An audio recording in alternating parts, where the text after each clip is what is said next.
in a room with each of you. So hold on to your seats and off we go.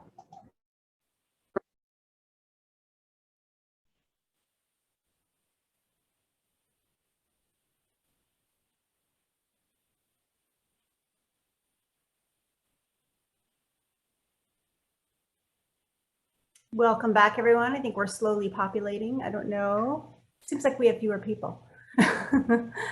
But maybe some more will join us. Yeah, we are gonna have a chance to have some discussion. First, I wanted to thank Margaret Calvert. She's going to be taking notes while we're talking about these topics. So as Karina mentioned, for the series of dialogue sessions that we are organizing, we're answering, several questions that have been developed, and most of the sessions that we're doing are affinity-based groups around shared social or racial identities, and so it creates a an atmosphere of trust where people can have a free sharing of ideas. But the questions that we're going to ask today, the first one is, what do your children and or those in communities most impacted by inequity need to be successful in school? And to what degree does their current school provide this? So speaking for the schools that you are familiar with and that you represent, we want to hear your thoughts on that question. This is Adrielle. Sorry, I'm having dinner and parenting and all that, so I apologize for keeping my camera off. But I'll say that to be successful, for sure, as a parent, my child needs peers that look like him, educators and administrators that look like him, that are going to understand, especially in the Southeast community, which has been traditionally known to communities of color as not friendly to communities of color. So if I'm going to send him to Mount Tabor or to one of the other middle schools, I want to know that there's an administrator out there that looks like him, that's going to be sympathetic to any challenges that he might have that are racially charged. If someone says something racially insensitive and he a little bit in a cup for her, flips his you lid, can have a small cup. I need him not to be treated as if he's the perpetrator and allow him to be seen as a victim. And that's really difficult when there are people who don't understand the weight that it is to be singular in your culture in a space. Yeah. And he currently attends Richmond, where I'm pretty sure he's one of maybe a handful of African-American students. And I've reached out to the school to find out what their demographics look like, but I haven't received anything back yet. But because he was there for kindergarten and that was virtual, and now he's online right now, I don't know what the demographics are, but I know that there aren't any African-American teachers there, right? It's a JDL, dual language, and it's Japanese. I know that there aren't any African-American administrators. Yeah, and I think the flow tool could potentially be helpful in getting some of that demographic information. Not teachers or staff members, unfortunately, I don't believe so anyway. But for the student demographics, you should be able to use that. Yeah, that's really really important information. Thank you so much for sharing that. Certainly. Oh, great, and then Becca actually put a link in the chat too. Thank you, Beth.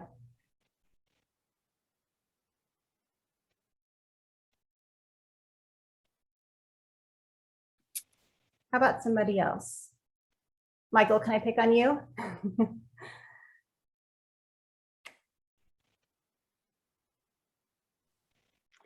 Yeah, I think it's really what I heard from Adrielle is, I think what I'd want to echo is that students need to attend a school where there's understanding and where there aren't biases that intrude on and map over situations, so that students can be their authentic selves, have their have their identities really confirmed and supported, and really just have a full opportunity to take advantage of what's going on at school, to just have really a positive time and have learning opportunities and activities that are fun.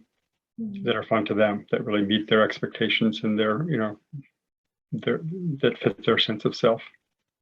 Yes. Thank you. Beth, do you want to share your experiences at Hosford?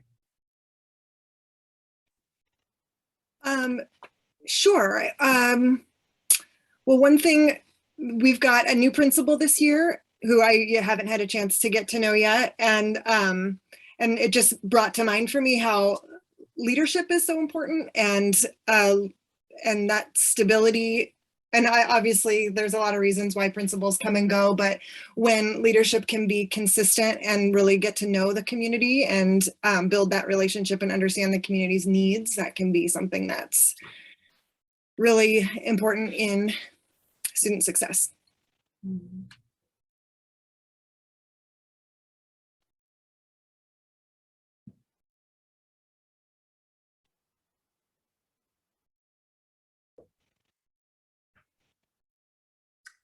Would anyone else would like to share with us?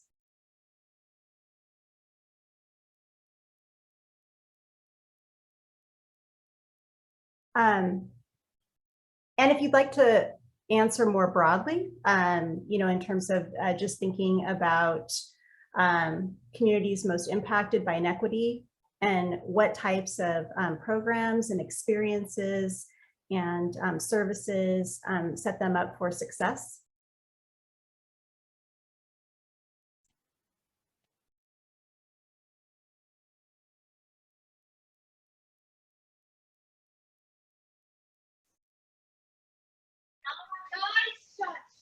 Hey, I raised my hand because I was trying to get my children to be quiet. Can you hear me okay? Yes. Along with my 4 kids in the background, sorry. I'm kind of new to this coalition. I think this is maybe my 2nd or 3rd meeting, but I would say I am Noelle Sisk and I work in special education and family and community engagement and special education advocacy. But I would say more broadly, when we're looking at students who experience inequities, kind of from my lens, when race and disability intersect, and the data and the percentile of students of color who are attending a school outside of their neighborhood school, if they are placed in a focused classroom or placed in an area of special education that their home school did not provide, really detaches families from their community, and it detaches students who are most vulnerable from their community. So most broadly, what I would love to see is just making sure that our schools have the continuum of support going forward, because that's a huge inequity I see. I don't want them to have to pick education over community and education over belonging. And once we're busing a child across town, those parents are completely detached from their school community, with also, all the other barriers that go with that. And that just seems like a huge inequity for both the family and the students. Yeah, that's a really good point. Thank you. We've heard some of that actually with some work we've done at the long range facilities plan as well. So yeah. Yes. Mm-hmm. Absolutely. Thank you.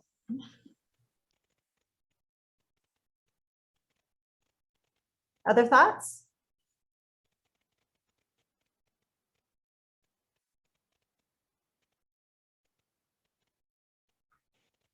Michelle, you mind if I pick on you to speak to Harrison Park? Sure.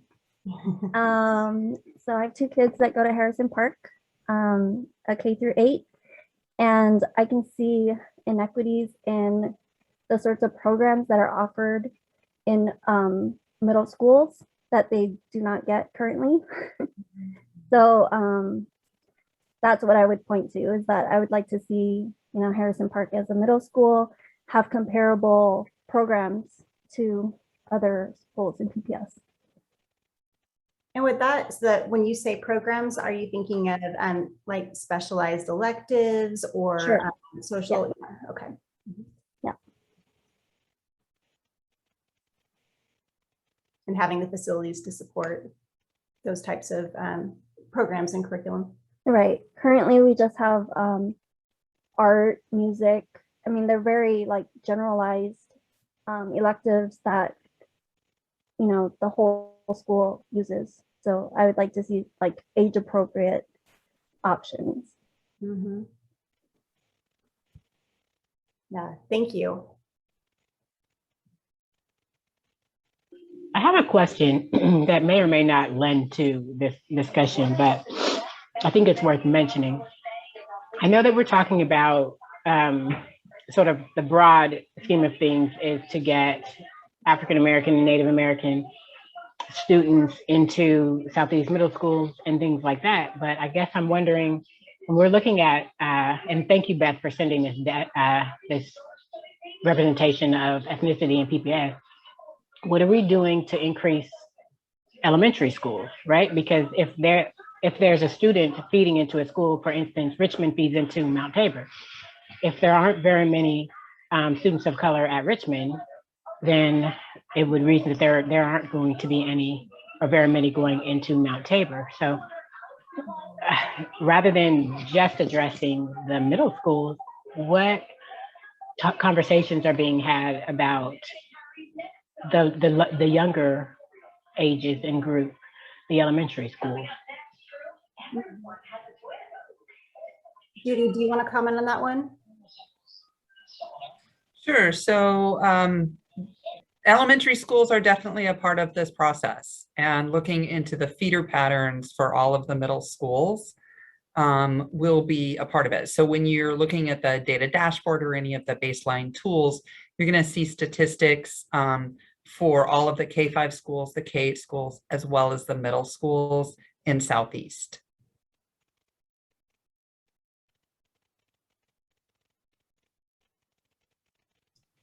So is there a plan to increase whatever the needs are, whether it be teachers of color, administrators, or, you know, programming? Is there an initiative to recruit students of color to the middle schools? I'm sorry, I meant elementary school, sorry. I think that's part of the problem, right? The demographics of Southeast are what they are, and we can try to make it as balanced and as fair for everybody that's in there, but we can't, you know, lower the cost of homes or you know, have the school system buy things for it. That would be ideal, is to be able to spread out the demographics. You know, but, Right, but I mean, I think like there may be families who would move and buy homes there if they felt like they would be welcomed, so to speak, and share culture. But it, regardless of the cost of living, I mean, like I might not buy a house in Southeast near Richmond if I know that I'm stuck with my child going to a school, you know, Mount Tabor or wherever. I'm just using it as an example because that's our feeder pattern. I might not want to be locked into that experience if I don't know that there's a program at PSU to bring teachers of color into schools that don't have any teachers of color. You get what I mean? And so absolutely, I think that, you know, the schools play a huge impact on the way that the you know, neighborhoods are laid out. You know, people do, you know, avoid schools or move towards schools, and that's how these concentrations happen. That now we have to go back and redraw boundaries and things and try to break it up a little bit. But, you know, the schools are the magnets and lifeblood of the city, and, you know, getting the right tools to the right people, you know, is obviously long overdue. I was talking to one of my girlfriends. My niece and nephew went to Richmond and then to Tabor. 10, 15 years ago, I was the auntie picking up the kids, you know, doing the field trips and all that. And I literally have not seen a change in the demographic from then to now. And you know what I mean? And so I'm like, okay, if you tell me there's a 10-year plan and it's been 10 years, what have been the barriers to making any progress, pushing the needle on that? Because I literally am historically a part of that community, which is the only reason my son is there right now. But then, you know, it's that, and I'm speaking as a parent, not an administrator, which I also am in a different life. It's disheartening to see that the things that I was told would be available are not. And I don't know why. I just know that they're not, right? Yeah, absolutely. In terms of the staffing question, I don't know the answer to that, but I don't know, Judy, if you are able to talk to that at all with recruitment of staff members. Well, and Margaret may have better language than me. What I would say is it's clearly one of our important goals in our strategic plan. It's in our vision. It's in our racial educational equity policy. So, and putting it in words is not enough. And I'm not the best person to speak to how it shows up as action. But for the very reasons, Adriel, that you're saying, that the children need to be in school with people that that look like them, that have shared experiences, that and schools need to be welcoming in really personal ways. And when schools are like that, there's a better chance neighborhoods would be like that. Mm-hmm. Margaret, anything that you could add? Sure, thanks. I think that this is a challenge in Oregon as a whole and in Portland as well, is how are we supporting and connecting educators of color into systems and helping them be successful, right? So what are the programs? So things like the Portland Teacher Program and the work through PSU, how is that sustained? And then how do we help support, to your point, where student teachers are being placed? What are the communities that are working in? What does that look like? I think is really part of the challenge. And then I think that what we're seeing, especially with some of the pieces that have come out with our strategic plan, is that there's an intentionality to address our educators of color and how are we recruiting and retaining educators of color and where are they located. So that is an evolving document.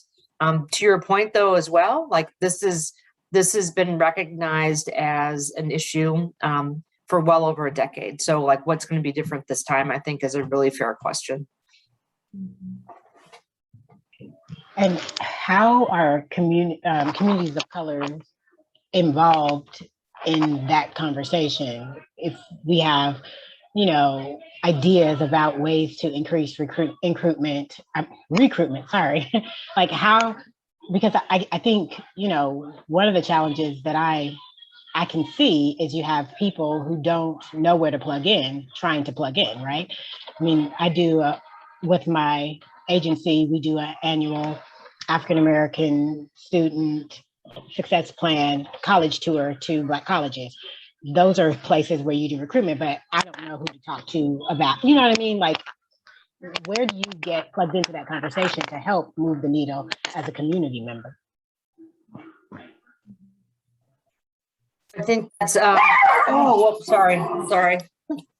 My dog says hello. I think that part of what we're working through with the strategic plan, I think there will be places to engage community as we bring it out. And I think that this is, Adrielle, I'd really like to, if you're willing, like to keep a way of helping you connect it and then larger as well, right? So both. So I think that is, we need to be thoughtful about how we're engaging with the community as the plan was a frame, and now it's like how are we going to enact it and what are the metrics going to be, which is that implementation is really going to be critical.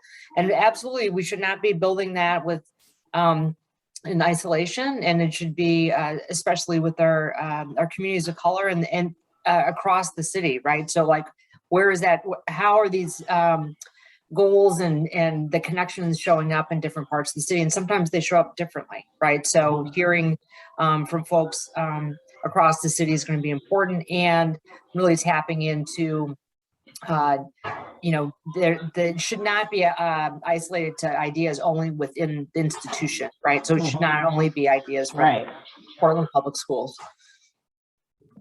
Well, yeah, I'm open. I definitely want to continue that conversation because I'm invested. I have a child who will be progressing in PPS, and I need him to have a robust experience, even a better one than I did. And it concerns me the way that things are right now, which is why I'm here. I could make a few comments on that because one of the roles I play at school is as a hiring manager. And I think that the impacts on staff of color are similar to students of color. That is, the sense of isolation is extremely hard on a person. And so developing a sense of community, hiring, making that a persistent focus. And I think one of my strategies has been involving people of color in my interview panels, so that those concerns are front and center when we do our hiring, and really continuing to develop informal networks of people connecting with people to identify candidates, and then working toward, creative solutions with licensure when we may not have the best fit with a license, but we can actually find a way to make that work, has gotten to the point where we do begin to have a community of educators of color in the school. So it's really a collection of factors, I think, that help us make that progress. And so I would encourage you to stay active, and principals can include community members in their interview committees. And I encourage that as a practice, because I think it's those kinds of steps that begin to create that critical mass and that the reality that comes from that intention. Because it is possible, but it is a lot of work, and it makes all the difference to really persistently work at it. That's what I hear from my students all the time. Why aren't you hiring more Black teachers? That's what I hear. That's the priority, and that has to be where I do my work. Thank you. With the new and updated framework and hiring and whatnot, is there any budget? Like we keep trying to do these big, shifts of we're going to move everybody from here to there, and we want to include more people, and we want to hire better, but they don't want to offer any more money. I think that's a good way to go, is to say, hey, we'll pay you an enormous amount of money to come work here. Throw money at it, and it tends to work. My experiences has been more about community and support and developing a collective than anything else, and that seems to be where the priority needs to be. Oh, yeah, I mean, yeah, I've met initiatives that keep coming up that if there's no dollars behind them, it puts a huge burden on the community, from PPS, because it's all.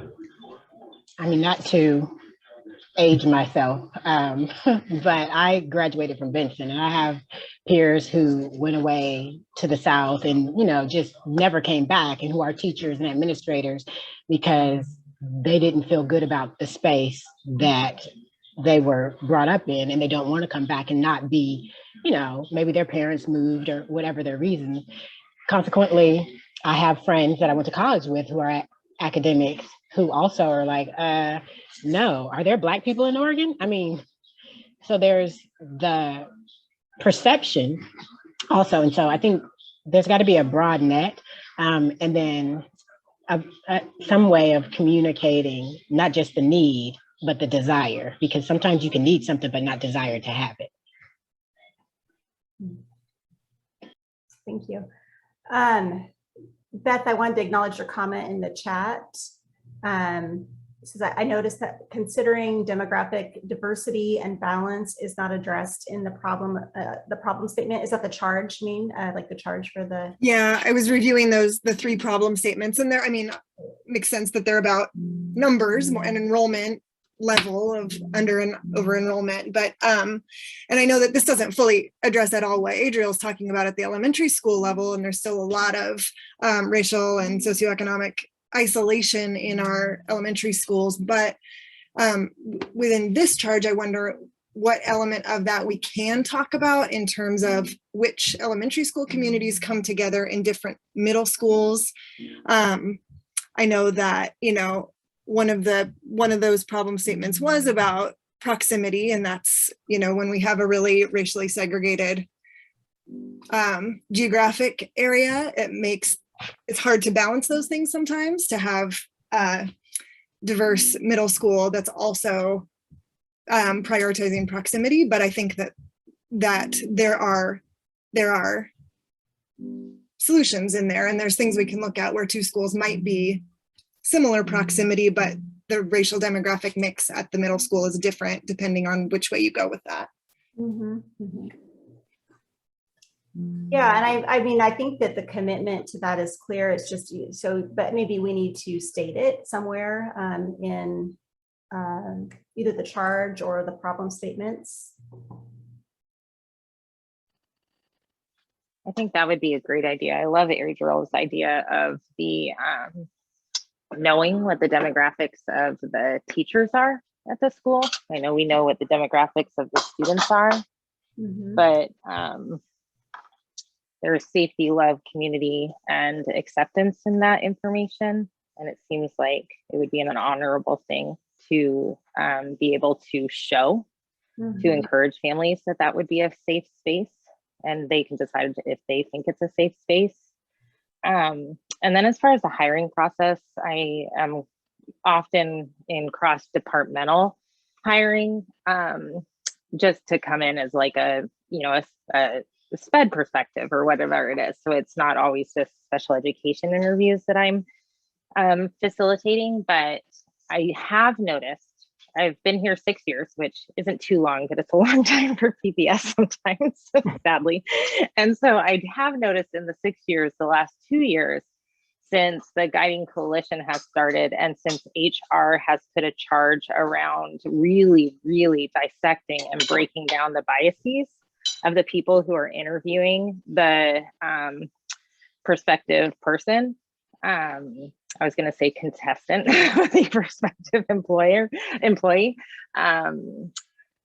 It is a huge difference. Like I have every single time gone through the biases paperwork, gone through a video. HR comes in and does it for us.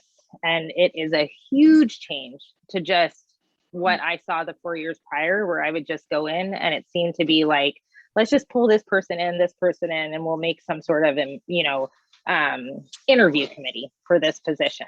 And so I've noticed, while I can't speak to the fact that that would recruit people, it has put some, in my mind and my heart, fidelity in the biases of the people sitting around us, because it is very specific and very well done. So that is a good thing that I've seen, and a happy thing I've seen in the interview process, at least, of PPS. I don't know if that goes into the schools. I've participated with my parent hat in some school interviews, but at the district level, I know that that is happening. That's great. No, that's great to hear. Thank you very much. And so we have about 6 minutes, and so wanted to touch on the second question. I'm thinking about the district's intent to redistribute enrollment in programs. What are your greatest hopes and what are your greatest fears?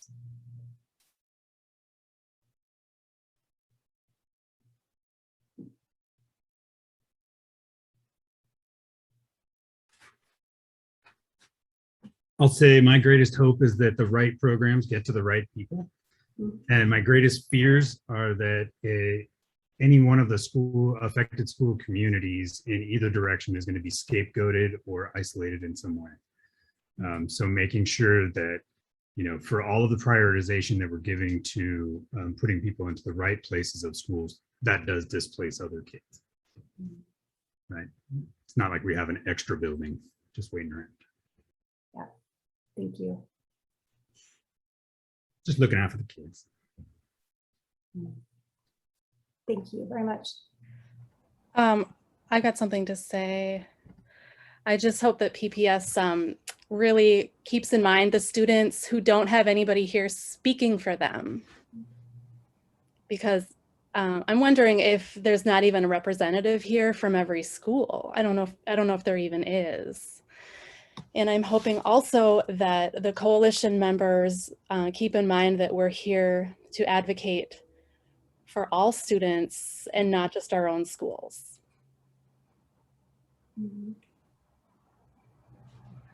So That's a good point. I'm Esther, and I've just been silent and listening to all the conversations. But what I wanted to say is that we also meet with the principals of the schools that are impacted so that we get a fair perspective of their community and who's impacted and is not necessarily represented by people on the Southeast Guiding Coalition for one reason or the other. Our principals are very good about speaking up on behalf of those silent voices, so to speak. And they are also very good about speaking to the programs and the benefits, you know, of having the program and vice versa. So my greatest hope as we work through this process is that we get the right programs at the right places, and that we don't end up with clusters of programs in some areas at the expense of other schools in other areas. Mm-hmm. Thank you, Esther. Sure.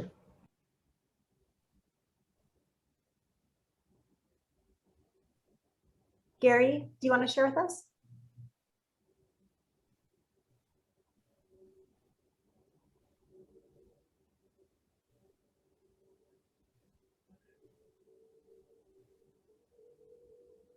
I can't, can you guys hear Gary?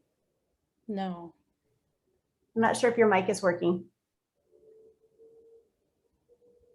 Oh, sorry. Maybe you could add to the chat.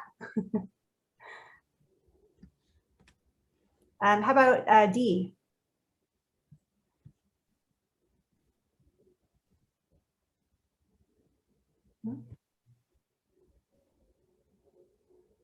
Okay. Sarah? Would you like to share with us?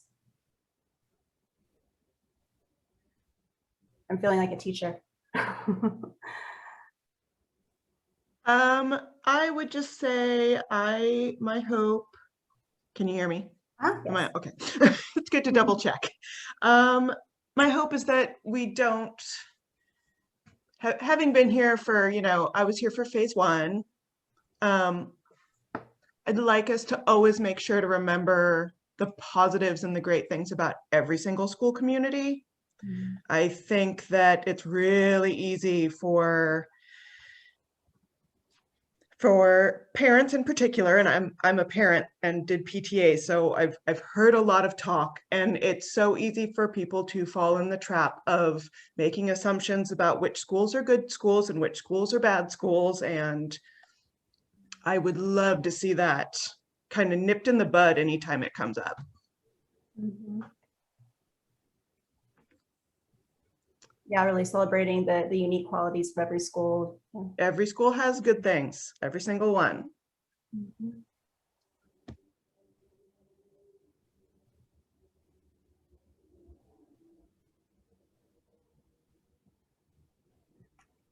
I'm not going to answer the question, but I'm going to say I really appreciate being in a space that's a blend of people who were here for phase 1, but we also have some people who are new to this process. And if we haven't heard your hopes and fears, I'd love it if you'd share.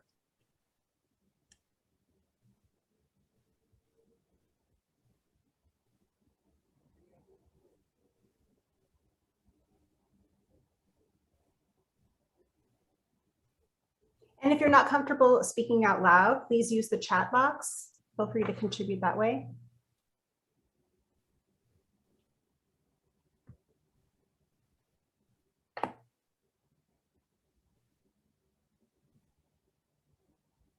Or maybe you could even speak to some comments or fears, hopes that you've heard from other people out in the community.